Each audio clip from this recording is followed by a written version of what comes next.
Hello friends, welcome to Mita's রান্নাঘর। আজ বানাচ্ছি ক্রিমি আর চিজে ভরপুর চিজ মিও পাস্তা।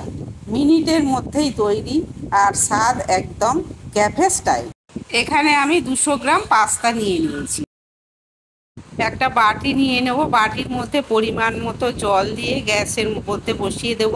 তার মধ্যে 1 চামচ লবণ দেবো। জলটা ফুটে উঠলে পাস্তাগুলো দিয়ে দেবো, দিয়ে 5 মিনিটের মতো ঢাকা দিয়ে রেখে দেবো। 5 মিনিট পর ঢাকা খুলে আমার পাস্তাগুলো সিদ্ধ হয়ে গেছে। একটা ফুটো গামলার মধ্যে জলটা ঝারিয়ে নেব।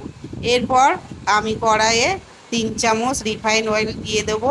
তার মধ্যে কেটে রাখা গাজর দিয়ে দেব। গাজরগুলো একটু হালকা ভেজে এর মধ্যে দেব 3 চামচ মেয়োনিজ দিয়ে দেব। দিয়ে নাড়াচাড়া করে তার মধ্যে অল্প অল্প করে জল দেব। এখানে আমি পাস্তা সিদ্ধ করা জলটাই ব্যবহার করেছি। এখানে আমি হাফ টিস্পুন নুন ও হাফ টিস্পুন গোলমরিচ গুঁড়ো দিয়ে দেবো।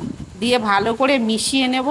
নিয়ে বেশ ফুটে উঠলে এর মধ্যে সিদ্ধ করে রাখা পাস্তাগুলো দিয়ে দেব।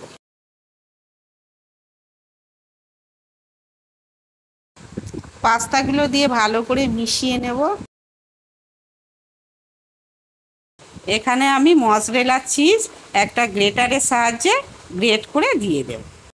এরপর আমি ভালো করে মিশিয়ে নেব। মিশিয়ে নিয়ে 2 মিনিটের জন্য ঢাকা দিয়ে স্ট্যান্ডিং টাইমে রেখে দেবো। 2 মিনিট পর একটা পাত্রে তুলে পরিবেশন করব। এই ছিল আমাদের আজকের রেসিপি। যদি ভালো লাগে বন্ধুরা লাইক, শেয়ার, কমেন্ট ও সাবস্ক্রাইব করতে ভুলবেন না। আবার দেখা হবে নতুন কোনো রেসিপি নিয়ে। ধন্যবাদ।